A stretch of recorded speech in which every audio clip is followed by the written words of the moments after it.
The David Pakman Show at davidpakman.com.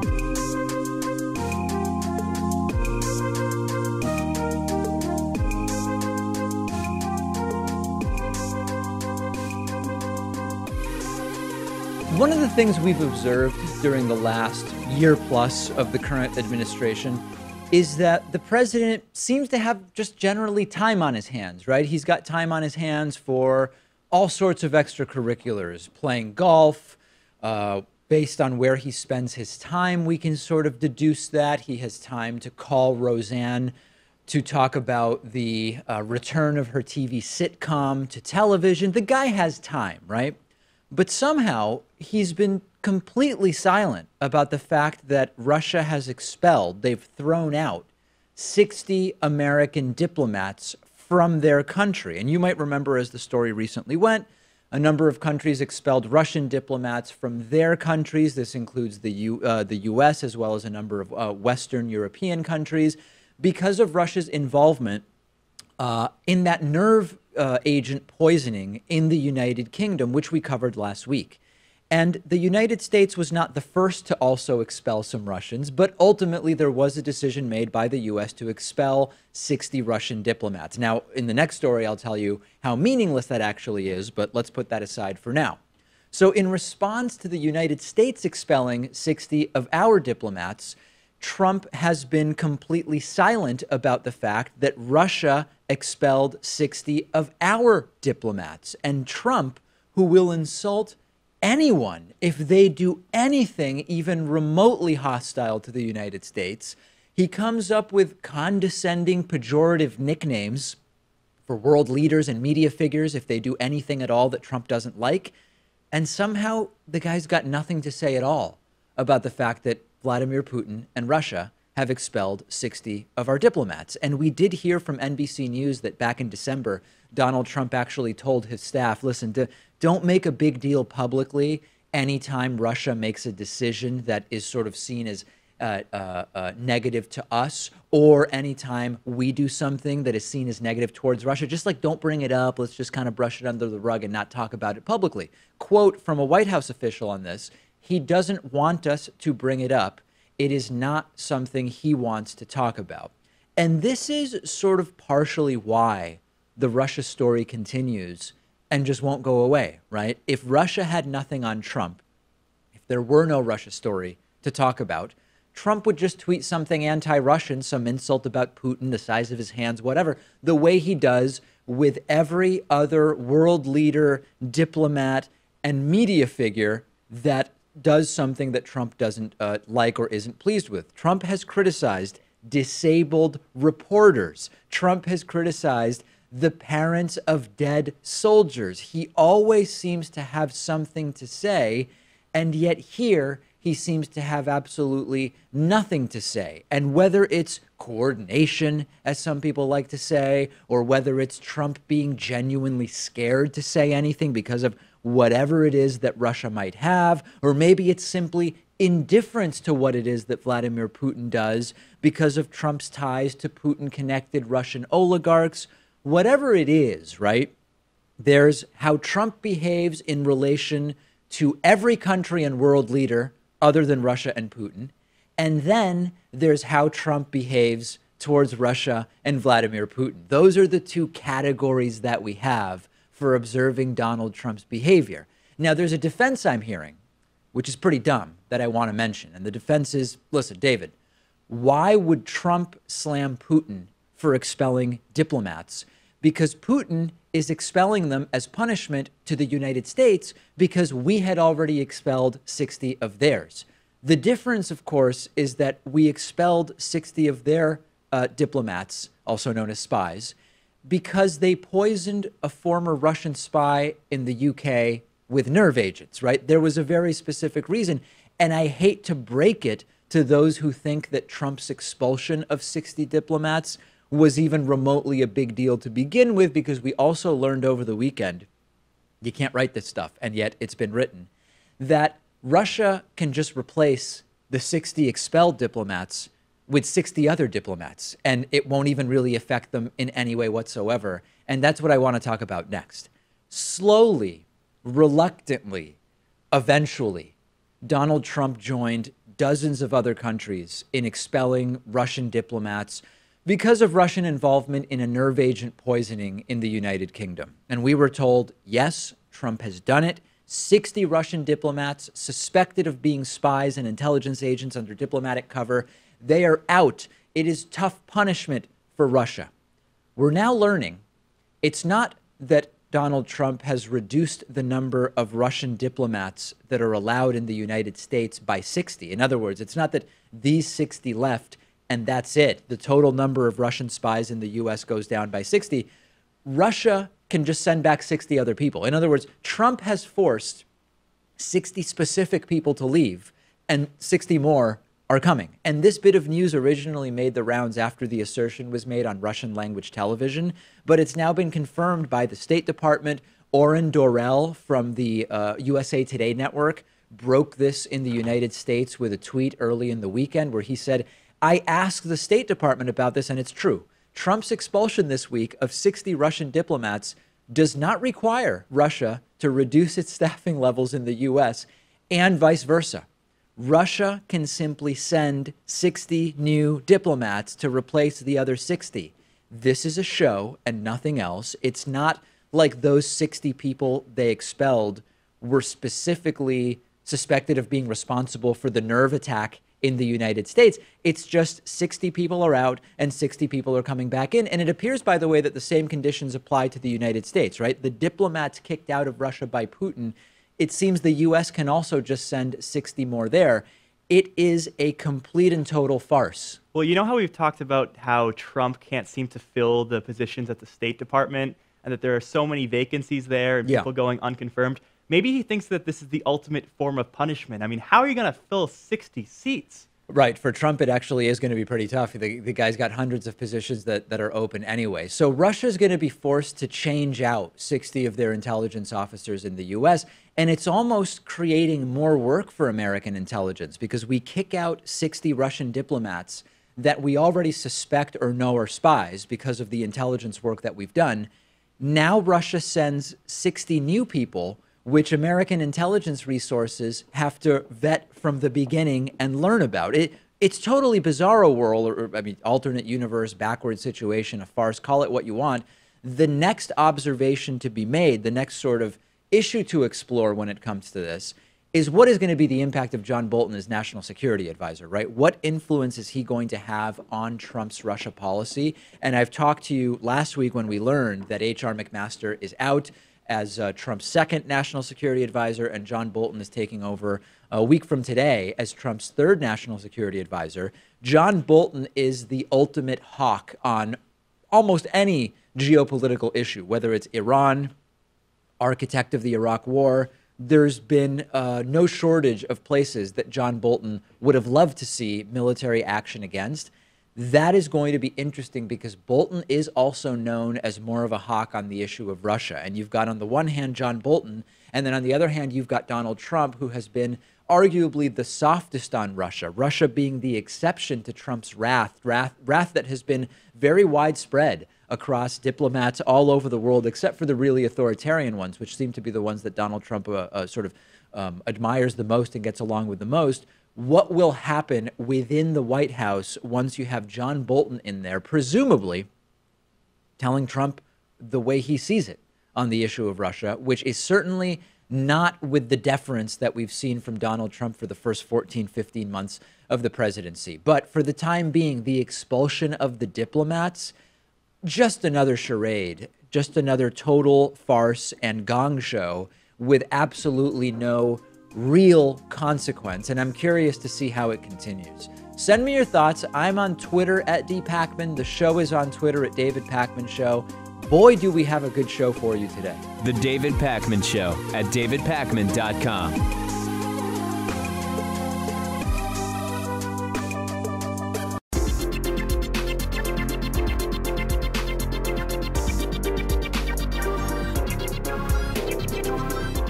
The David Pakman Show at davidpakman.com. Today's new member of the day is Milton McGorrell. Milton, thank you for signing up at davidpakman.com/membership. Also want to thank our sustaining member of the day, Shane Karras, has been with us for nearly 7 years. I actually had the pleasure of meeting Shane. Did you? In an airport. Yeah, a few months ago, I was traveling back from Tucson, Arizona, where I was at a wedding and amongst many, many Trumpists. And Shane, who is not a Trumpist, came up to me at the airport. We were both connecting through Dallas-Fort Worth. And we briefly chatted. And he, almost 7 years of support from Shane. So it was great to meet him. Milton and Shane, thank you to both of you. Sign up, join them at davidpakman.com/membership. Coupon code is available. Vote soon 18. It'll save you 40%. Okay, let me give you an update about the show expansion to catch you up. We had a brief moment of crisis about a month ago where it occurred to me that maybe it's time to end the David Pakman Show. I talked myself out of it. Pat talked me out of it. A lot of people in the audience talked me out of it. And we decided not only are we not ending the show, not only are we not keeping the show the same, it's time to expand the show. And the idea is that by adding another team member to our production staff, we will be able to start having rotating staff vacations so that shows can be produced throughout staff breaks. This will add about 25 shows a year, which is really a lot of shows when you consider how many shows we do, taking out the fact that 2/7 of the week is weekends, etc. So I think that's going to be really, really good. We also are going to be able to, we are very, very close to being able to pull off a lot of the advertising that is in every hourly show, which will give us several extra minutes of content in every hourly show that we deliver to our radio stations and our television stations and DirecTV and Dish Network and the podcast and YouTube, all of that stuff.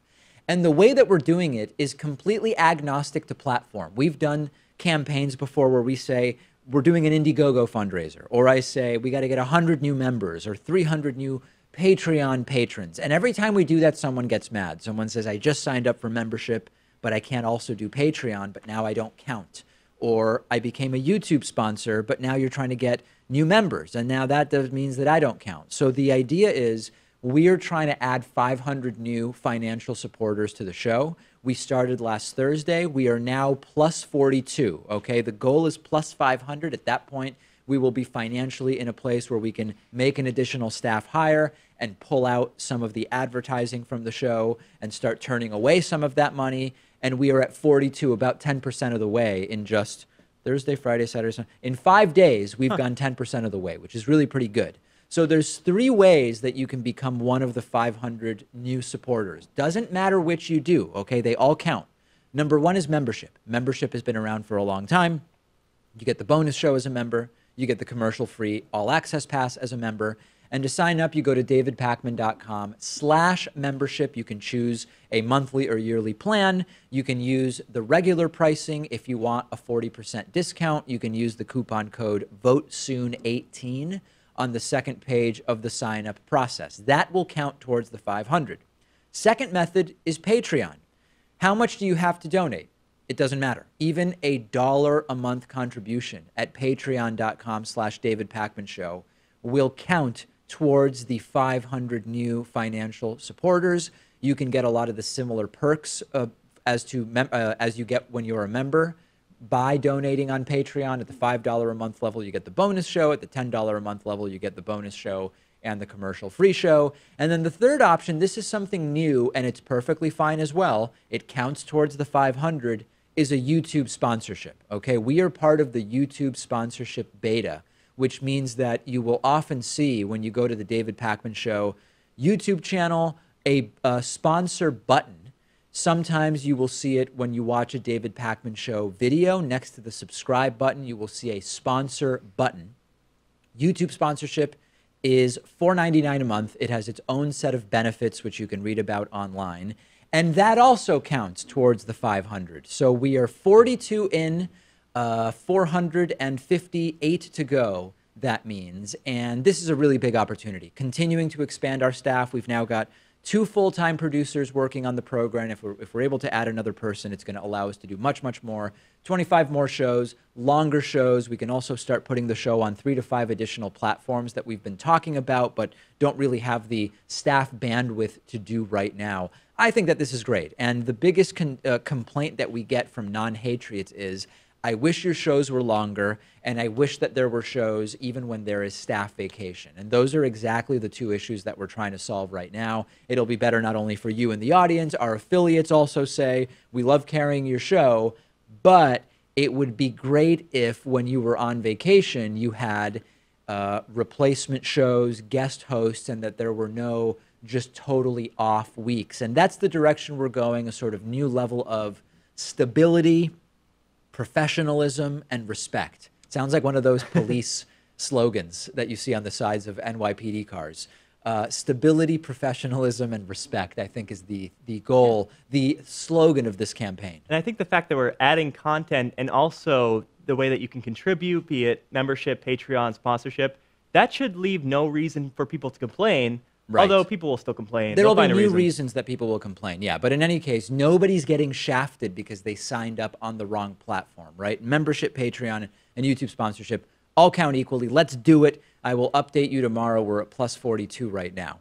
Okay, so as I've told you before, the real story, the quote, real story with Donald Trump and Stormy Daniels is not whether Melania Trump knew that Trump was having an affair or didn't know.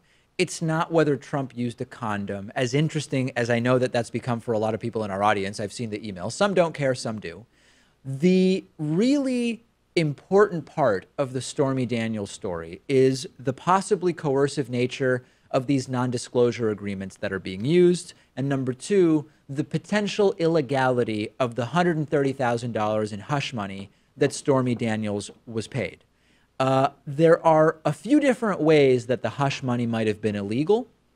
The story we're being told is that because Michael Cohen likes Donald Trump so much, out of his friendship for Donald Trump, out of his genuine love for his client Donald Trump, he decided to cut a check to Stormy Daniels for $130,000 out of his own money, merely to get her to go away and not talk about what, of course, they maintain is a totally fake allegation of an affair.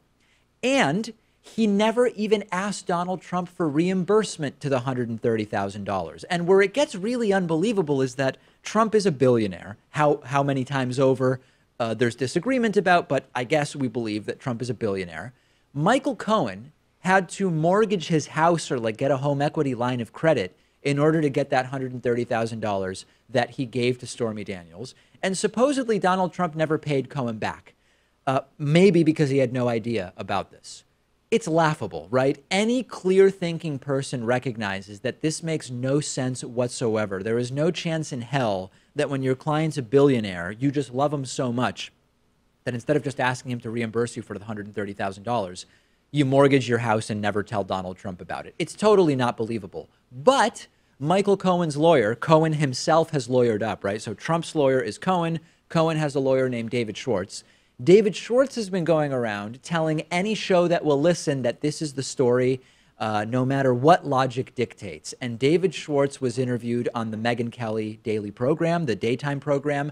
For all my criticisms about Megyn Kelly and this pretty stupid daily show that he has, she made David Schwartz look really, really stupid when he told this story about $130,000 paid out of love by Michael Cohen. And it was so bad that at one point the entire audience is just laughing at the guy. Let's look at the video. It's worth seeing the whole way through to just see how every time he says it, Megyn Kelly shows the total lack of credibility that this story has. Yep. And business. Okay. That is true. But the weird thing about this case is that Michael Cohen signed the deal. Donald Trump didn't. And you are claiming that Michael Cohen, the president's lawyer and fixer, the Ray Donovan character, never, ever told Donald Trump about it. Never told him. And Michael Cohen dispensed $130,000 of his own money and never sought reimbursement from Donald Trump? 100%. So the way... No one believes that, David. Yeah, lots of people... Lots of people believe it. Okay, if you...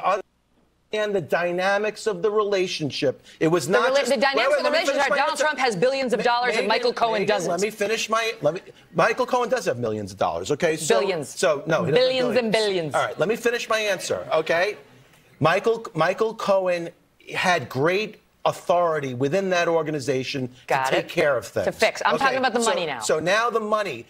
You got to see the way this all comes down. First of all, he got approached, okay? He got approached 19 days or 15 days before the election, okay? He got approached. It'll take $130,000 to make this go away. Got it. He had to make a decision, okay? I get it. I'm not even challenging on that. I'm challenging on the impossibility that he paid 130 grand for something he didn't do and never sought reimbursement from his client. I get it when you're looking at it in a vacuum, but if you understand the relationship here, it makes complete sense that he's approached. Am I going to go to the boss or am I not going to go to the boss? All right, what do? He chose not to go to the boss. Why? He chose to take care of this thing. Why wouldn't he get 130? Why would he pay 130 grand of his own money? Well, you know what? When Michael Cohen does come out, you're gonna find out the mechanics of that. No, you're not answering. You're dodging. You're getting out of bounds. I am answering. What's the truth? The truth is he loves the boss, and he did it out of love. He did it. He did it. He did it out of love, and he did it out of loyalty. Okay? He's a sweet guy. All right. Who believes this, right? And Megyn Kelly doing a really good job here of showing that the story they're telling is ridiculous. And by the way, it's still not clear that Cohen wasn't reimbursed. I'm guessing at some point we will learn that Michael Cohen was reimbursed for those $130,000, and we will find out in what way it was done. The term we have to apply here is called Trump's razor. Josh Marshall from Talking Points Memo and sci-fi writer John Scalzi sort of together, one or both of them built up and promoted this term. You've got Occam's razor, right? I love this. Occam's razor simply is, if you've got two explanations for the same occurrence, the simpler one is usually better or more accurate, or said another way, the explanation for a phenomena that requires fewer assumptions is generally the better one. Sort of like the simplest explanation is generally the one that we should prefer or gravitate to. Not always true, but it's a principle. Trump's razor is, if you have two competing explanations for an occurrence, the one that implies the stupidest behavior by Trump and his cronies is the one that you go with. And by the time that this is all said and done, I think we might end up with another instance of that here, which is that of all the different ways in which the Stormy Daniels situation could have been handled, the one that directly implies the highest degree of stupidity from Donald Trump and everybody working for him is the one that ultimately will be the true one, and that might include illegal payments, that might include instances of absolute and sheer idiocy. And David Schwartz truly gutted here, I mean, embarrassingly so, by Megyn Kelly in this interview. Their claims are falling apart, and every time we learn a little bit more about Michael Cohen, the more he seems genuinely like a mafia thug type character working for Donald Trump, and I don't believe for a moment that Trump is just totally in the dark about what it is that's going on. Discuss this with us on our subreddit at davidpakman.com/REDDIT. The David Pakman Show at davidpakman.com.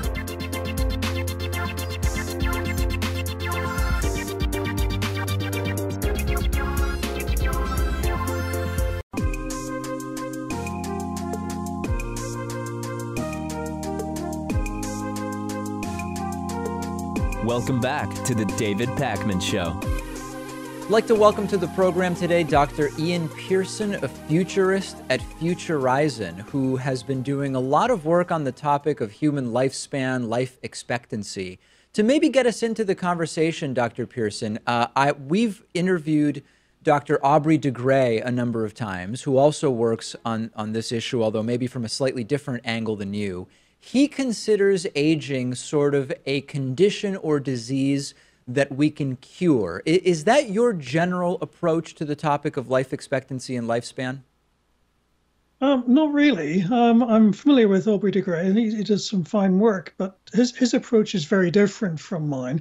I don't see natural aging as a disease in the same way as he does. I think it's just natural.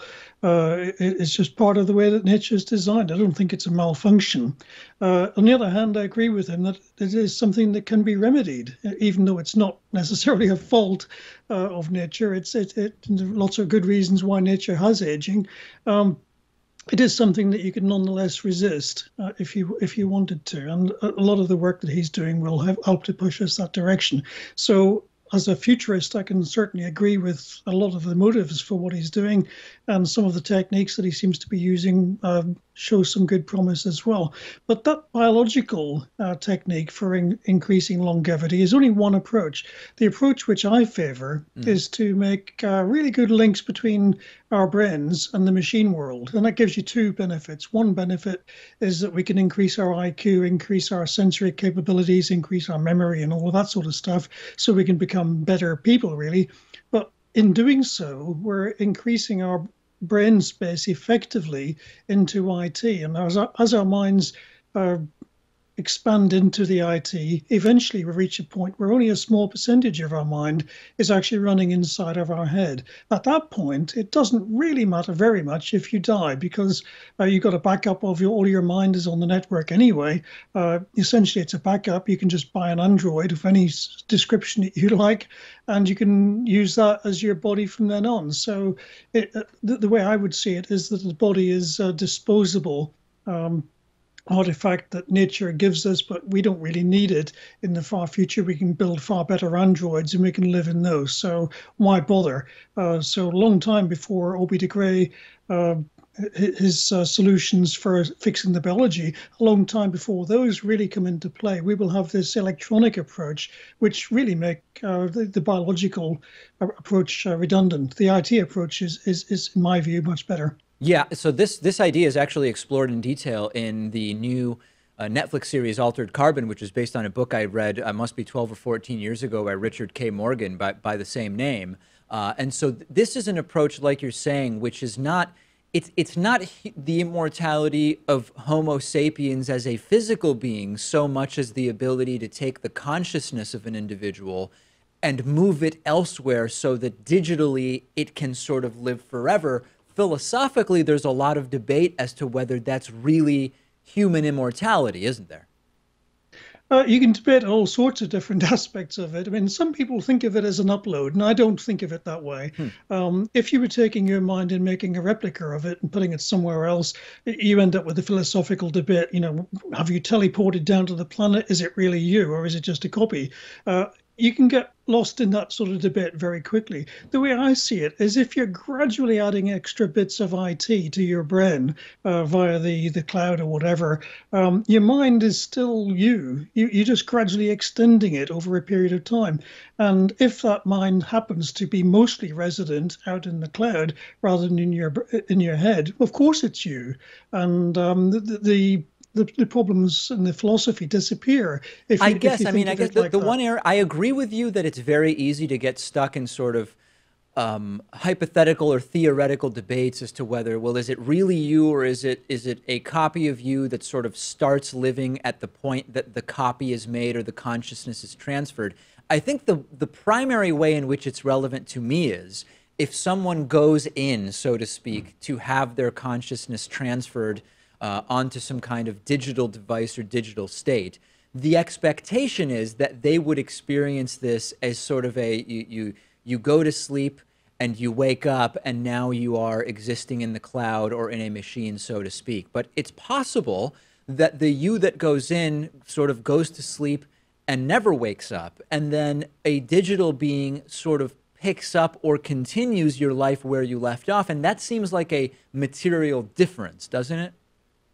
That's very different from what I'm describing. Yes, I don't think that that would actually replicate you making a replica of you in that way is not the same as gradually extending your existing mind in real time into the cloud. No doubt. There's a big difference between making a copy of you, whether it's digital or analog or quantum. We can argue that all day as well. But there's a big difference between a copy of you and actually you. And I think that is essentially the difference in what I'm describing and what you just described. I wouldn't anticipate sitting in a seat and having my mind transferred onto the cloud. My mind would carry on very much inside my head, inside my organic brain, but I would gradually add extra space to that mind, and gradually that extra space becomes more of me than what's actually inside my head. So by 2050, 2060, 99% of my mind would actually be running on IT rather than inside my head.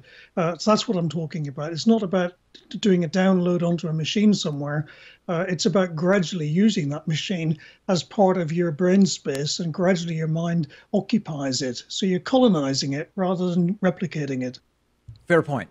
Let's talk a little bit about the timing. You mentioned 2050, 2060. You've made a number of different assertions. I don't want to sort of pick the one that you think best represents the timing potential that exists here. But in terms of people who are alive now, who do you think is most likely to already be able to benefit, or most likely to benefit in the future from the technologies that you're describing? I think it's fairly safe to say that anybody that's under 40 today in 2018 has a very good chance of having this electronic form of immortality. So that's a reasonable, nice round figure as a cutoff. Those people are still very likely to be alive organically around about the time that this new technology becomes cheap enough that they'll be able to access it. That's the key thing. A few rich and famous people will get access to this around about 2050 probably, but it'll be very expensive and very limited by then. By 2060, it'll be a lot cheaper. Ordinary middle class people might be able to afford to buy the technology and get access. And by 2070, it'll be so cheap that almost anybody in the world will be able to access this technology. So I think it's fairly safe to say that anybody under 40 has a very good chance of accessing this. So talk about why 2050, expensive but accessible to the rich, 2060, starts to be accessible to middle class, 2070. And the reason I ask is, number one, generally, humans are just really bad at making predictions that are that specific, as we know from history. And number two, sort of what specific technological milestones do you think are required and will take place such that that's what we will see between 2050 and 2070? It's a very fair point. A lot of futurists have made some predictions that haven't come true. I stick very much to just pure technology predictions. And when you do that, you can actually get 85% accuracy. You still get 15% wrong, but about 85% of the time you can get it right. Now, myself, I invented in 2001, I invented a technology called active skin, which allows you to put electronics straight onto the skin surface and to link straight through to the nervous system. And we're now seeing prototypes of that coming into the market. So we're already starting to see the beginnings of active skin. For quite some time, we've had a lot of people with implants to cure Parkinson's disease and things like that, or a lot of people with retinal implants or implants in their ears, cochlear implants. A lot of those already exist. So we're already starting to link IT to our nervous system, which is just an organic IT. That's already with us today. And that technology is progressing really quite quickly. We're also making a lot of progress in the parallel field of deep neural network technology for use for artificial intelligence. And that will replicate some of the same processes for thinking in IT. So we're building the IT structures in similar form to what we think exists inside the brain, at least philosophically, so that in the not very far future, it'll be much easier to link. We're not linking to something which is a completely alien kind of architecture. We're linking to something which is actually based on very many of the same ideas that nature uses for our real brains. So we have a lot of promise from what's going on in IT, plus what's going on in neuroscience, plus already some existence proofs that these principles will work, that we can expect that we'll be starting to make brain extensions of some sort in the 2030s. And by the 2040s, we'll be getting pretty good at those. By 2045, there's a very good chance we should be able to do a direct brain link, which gives you a fully transparent link both ways between you and the machine.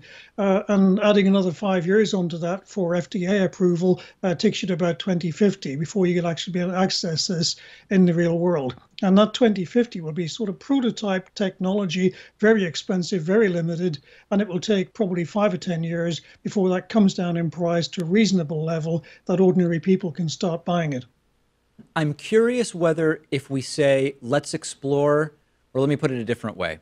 Do you believe that these technological means are really the only way for the significant extension of human lifespans, in the sense that when we look at life expectancy for humans over the last several hundred years, some of the increases are sort of deceptively high due to high infant mortality early on. So when you look maybe at like life expectancy at age 5, which gets us past the infant mortality issue, we see that there's actually been a far less drastic increase in life expectancy. We see maybe by 2030 that South Korean women who live a long time might have a life expectancy at birth of 86, 87, or 88, something like that. But those aren't like hugely impressive numbers.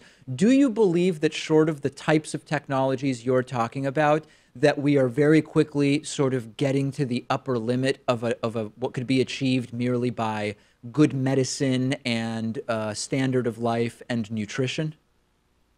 Yeah, I mean, I have to say, I'm not an expert in medical field, but I do read an awful lot of things about this written by doctors and medical scientists who think that we probably are coming towards the limits of how much you can do using simple medicine and lifestyle improvement and so on. You know, we keep getting told how we can improve our lifestyles, you know, keep fit and healthy and exercise and all of this sort of stuff.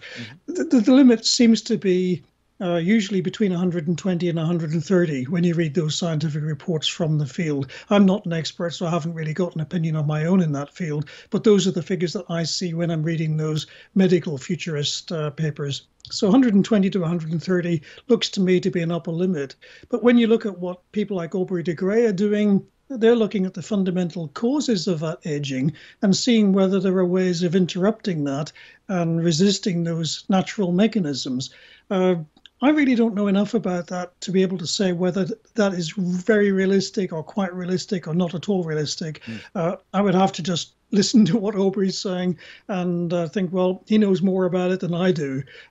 So I might quote him on what he says, but because I don't really think that biology is the best route anyway, I don't really pay too much attention to that field.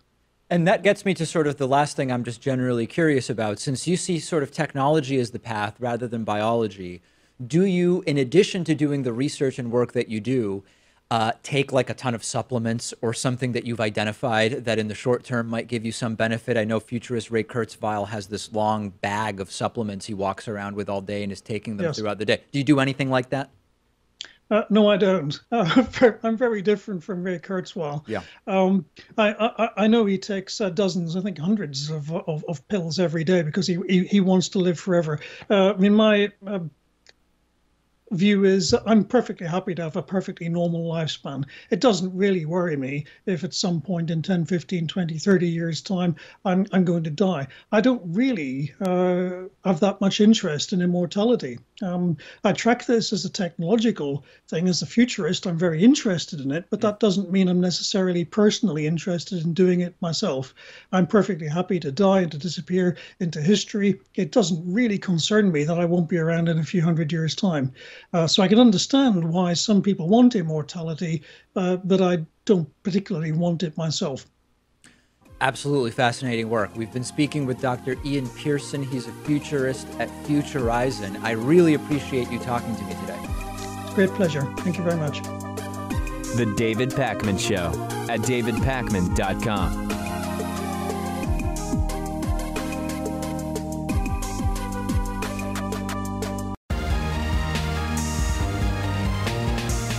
The David Pakman Show at davidpakman.com. There's a really interesting story going on with Fox News host Laura Ingraham that I want to spend a little time talking about with you today. Laura Ingraham, you might remember, was brought into Fox News as a host sort of during and throughout the shakeup involving a number of hosts. She was a fill-in for a while, off and on, for Bill O'Reilly, who eventually left Fox in total shame after multiple sexual assault allegations and settlements. Other hosts came in and out, and eventually she got herself a show called The Ingraham Angle. And she's horrible, like truly, truly horrible. She's known for when she was in high school, she wrote a letter to the parent of some classmate outing them as gay because she didn't like that and found out that they were involved in some group on campus. I don't even remember the story. Maybe she's apologized, maybe she hasn't, but she's got a lot of really horrible stuff in her past. And most recently, she's gotten into trouble because she criticized victims of the Parkland, Florida mass school shooting, and a lot of people didn't like it. And specifically, David Hogg, who's one of the students who's been more publicly seen as an activist around gun safety after the shooting, she tweeted, or he tweeted rather, that he had been rejected from 4 universities and that Ingraham accused him of whining about it. And Laura Ingraham's tweet about this was David Hogg rejected by 4 colleges to which he applied and whines about it. Dinged by UCLA with a 4.1 GPA, totally predictable given acceptance rates. Now, it might not seem like that big of a deal, but this is a powerful corporate media host who's going on Twitter and making fun of a kid who didn't get into colleges, a kid who has made himself publicly known after the Parkland, Florida shooting. And David Hogg tweeted back calling for a boycott of Laura Ingraham's advertisers, saying, "So, Ingraham Angle, Laura Ingraham, what are your biggest advertisers asking for a friend, hashtag boycotting Graham adverts?" And this got a lot of people to start calling for boycotts of the long list of companies that advertise or advertised, past tense, on Laura Ingraham's show. And many of those companies have announced we're not going to advertise with Laura Ingraham anymore. And the companies include Home Depot, Hulu, TripAdvisor, Expedia, Johnson & Johnson, Liberty Mutual. Liberty Mutual, I am a customer of. I tweeted to them saying, pull your ads from Laura Ingraham. And then, of course, after nearly a dozen advertisers or more said, we're not advertising with her anymore, she put out an apology, clearly completely out of necessity due to the disastrous press around the time, where she said any student should be proud of a 4.2 GPA, including David Hogg. On reflection, in the spirit of Holy Week, pandering to the religious people, I apologize for any upset or hurt my tweet caused him or any of the brave victims of Parkland. For the record, I believe my show was the first to feature David. And then she goes on to just try to pander. And now, lo and behold, Laura Ingraham is on a week vacation. The speculation is that this was not a planned vacation, just like when Bill O'Reilly was sent on a vacation, when advertisers started bailing before he was pulled out. Here's Laura Ingraham announcing this. I'll be off next week for Easter break with my kids, but fear not. We've got a great lineup of guest hosts to fill in for me. Yeah, so the obvious question is, was it a planned vacation or is this a forced vacation? She didn't mention it before. Is this the beginning of a Bill O'Reilly type firing? So listen, I would love to see her lose her show because it's a terrible show and it spreads disinformation. The real issue I want to talk about is that as soon as I tweeted to Liberty Mutual saying, please drop Laura Ingraham, and ultimately Liberty Mutual did drop Laura Ingraham, people started tweeting to me saying, David, don't you defend free speech? Shouldn't Laura Ingraham be allowed to say whatever it is that she wants? Why is she being persecuted and punished for what she said? And of course, this is a very common misunderstanding of free speech. Laura Ingraham is free to say whatever she wants, wherever she wants to say it, provided that her employer, Fox News, says that she can say whatever she wants on air, and it seems they hired her to be controversial. And she can tweet whatever the hell she wants, but free speech doesn't mean that there can be no consequences to that speech. Ingraham has free speech rights to say what she wants. Every single Fox News viewer, Twitter user, can react to that speech by saying I like it or I don't like it, or I'm going to lobby her advertisers to stop advertising on her show. That is them utilizing their free speech. Now, then people could come to me and say, but David, someone could unfairly target the David Pakman Show's advertisers, including your new ones like Shaker and Spoon and Brilliant, whoever else. And my answer would be, that's right, they could. I can say whatever I want. My viewers can say whatever they want to my advertisers, and my advertisers can also use whatever information is important to them to say we are or aren't going to advertise on the David Pakman Show. That is how it works. No one's free speech is being violated. No one is being censored. There's no government or law enforcement intervention in anyone's speech whatsoever. Everybody gets to say what they want, short of direct incitements to violence, which is my view on free speech.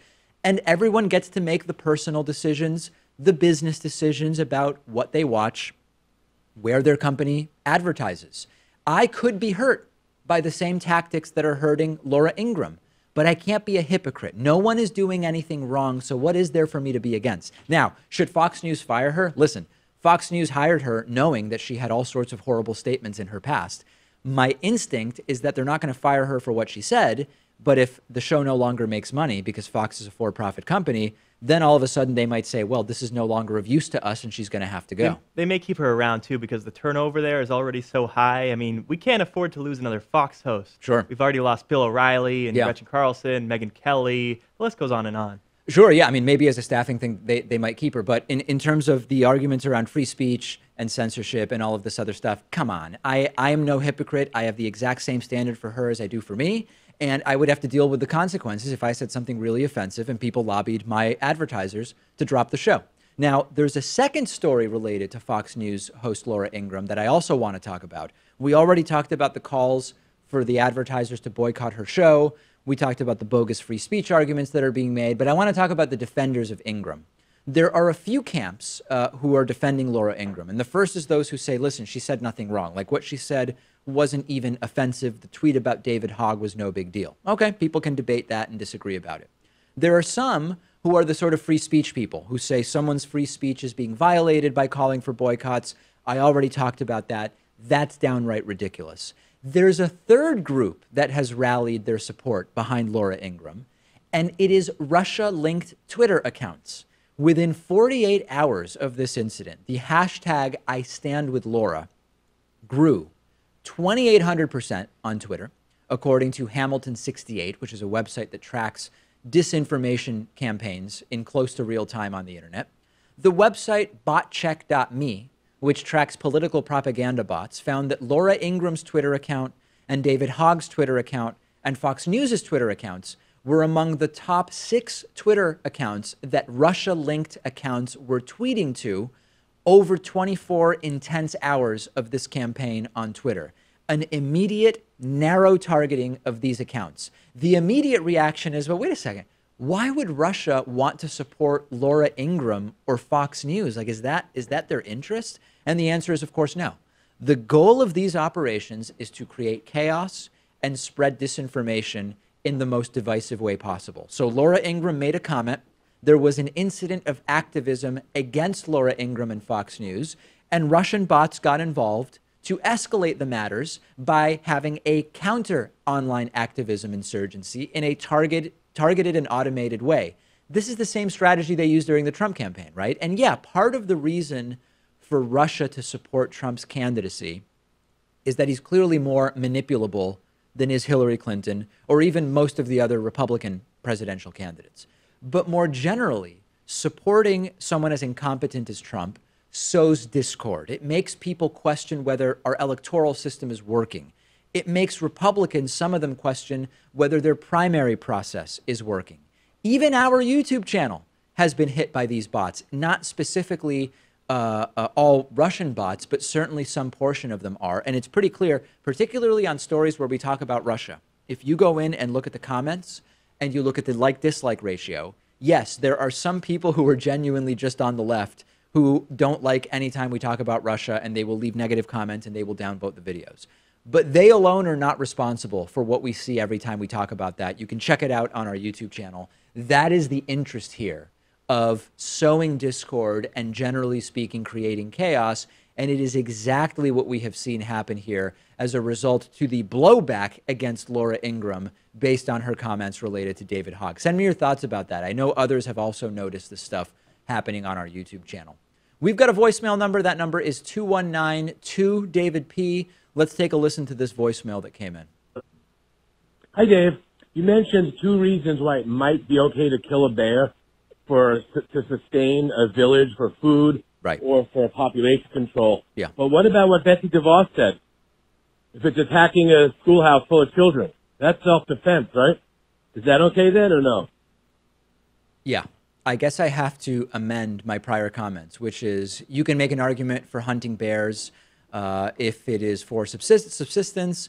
There are questions about hunting animals when there is a, quote, overpopulation problem that I think is a sort of debate that can be had. But yeah, of course, how could I forget Betsy DeVos's comment that schools might come under attack by grizzly bears, and in that case, you'd have to shoot them. Yeah, I don't really think that's in the nature of grizzly bears, though, to just unprovoked charge at a group of students or like go into a high school. I guess I don't know. I mean, they're very food driven. You hear about at campgrounds, you often see bears show up, and I think that mostly they get violent because they get scared. I don't know that they're necessarily targeting people, but maybe I'm wrong. Maybe grizzly bears are targeting people, and I just don't know about it.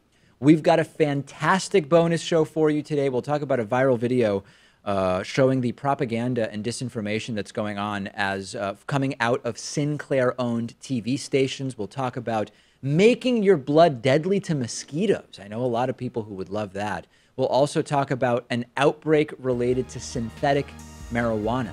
All of those stories and more on the bonus show. Get access at davidpakman.com/membership or by becoming a patron at patreon.com/davidpakmanshow.